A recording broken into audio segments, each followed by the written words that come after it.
મહાનગરપાલિકાનું budget રજૂ કરવામાં આવેલ. મહાનગરપાલિકાની ઉઘડતી પુરાંત રૂપિયા 372.72 સાથે રજૂ કરવામાં આવેલ. વર્ષ દરમિયાન અંદાજિત આવક રૂપિયા 1761.81 કરોડ થવાની સંભાવના સાથે બજેટ રજૂ કરવામાં આવેલ.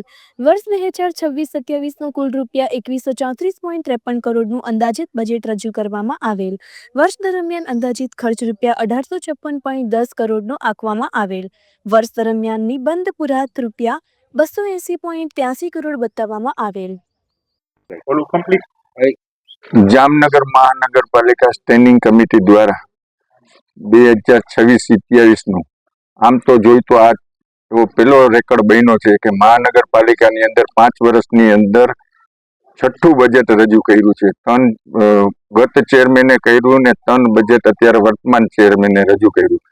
જામનગરની પબ્લિકને એવી અપેક્ષા હોય કે મારું નગર સુંદર નગર, ને ક્યાંક પ્રયત્નો થતા હોય, સત્તા પક્ષથી થતા હોય, વિપક્ષથી પણ સૂચનો આવતા હોય ને એને આવકારી લઈ તો પછી આપણું જામનગર શહેર દિવસે ને દિવસે રળિયામણું થતું જાય. જ્યારે એક ગૌરવની વાત કહેવાય ને સારી વાત કહેવાય. જો કે અમે વિપક્ષ ઘણીવાર કીધું છે કે જે સારું હશે, સારો નિર્ણય લીધો હશે તો એને અમે સન્માન આપશી.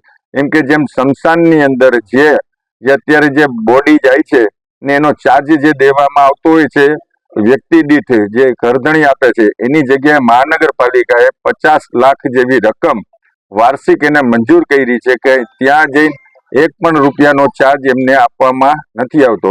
સાથે વિપક્ષ તરીકે મેં પણ સૂચન કર્યું હતું કે જો બસનો ચાર્જ પણ મહાનગરપાલિકા ચૂકવી દે, કદાચ આમાં 64 સભ્યો અત્યારે અહીંયા છે અને આવનારા દિવસોમાં કોઈને ટિકિટ કદાચ ના મળે, કોઈ હારી જાય, નવા ચહેરા આવે તો એ બજેટનો કાયદેસર રીતના ભરપૂર લાભ લઈને જામનગર શહેરને વિકાસ માટે આગળ વધારે એવી મારી અપેક્ષા છે. સાથે સાથે ક્રિકેટ ગ્રાઉન્ડ આપ્યું છે, પણ જેમ કે સત્તા પક્ષની અંદર એક સભ્યએ કીધું ભારતીય જનતા પાર્ટીના ને કે જામનગરની વસ્તી પ્રમાણે ગ્રાઉન્ડ ટૂંકું પડે, તો એવી પણ અપેક્ષા રાખી છે કે વધારેમાં વધારે ગ્રાઉન્ડ બને, ફૂટબોલનું ગ્રાઉન્ડ બને, એથ્લેટિક બને, સ્પોર્ટ સંકુલો વધારે પૂરતા બને. જામનગર શહેર ખાસ કરીને એક ક્રિકેટનું હબ કહેવાય. જામ રણજીતસિંહ જામનગરની અંદર ઇન્ડિયા લેવલે ક્રિકેટની એક ઉત્પત્તિ કરી છે. એવા જામનગર શહેરને વધારે પૂરતા ગ્રાઉન્ડ મળે એવી અમારી અપેક્ષા. નમસ્કાર સાથીઓ, હું છું કોર્પોરેટર રાહુલભાઈ બોરીચા, ઉપનેતા વિરોધ પક્ષ.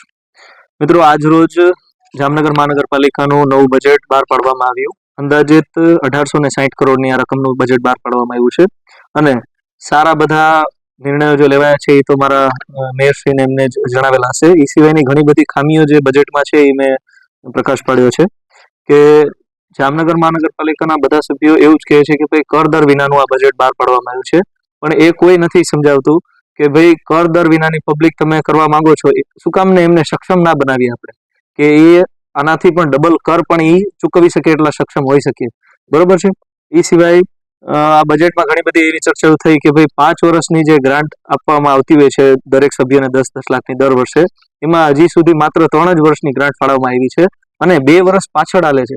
તો આ લોકો વાર્ષિક બજેટ જે પાડે છે એમાં કઈ રીતના નક્કી થાય કે કયા વર્ષની બજેટ પૈસા કયા વર્ષમાં એ લોકો ઉમેરે છે? નમસ્કાર. આજે જામનગર મહાનગરપાલિકા દ્વારાની જનરલ બોર્ડમાં આપણે 3 એજન્ડા, જેમાં જામનગર મહાનગરપાલિકાનું અંદાજપત્ર, તેમજ નગર પ્રાથમિક શિક્ષણ સમિતિનું અંદાજપત્ર અને VM Mehta municipal arts and commerce કોલેજનું અંદાજપત્ર રજૂ કરવામાં આવ્યું હતું, જે બહુમતીથી મંજૂર કરવામાં આવ્યું છે.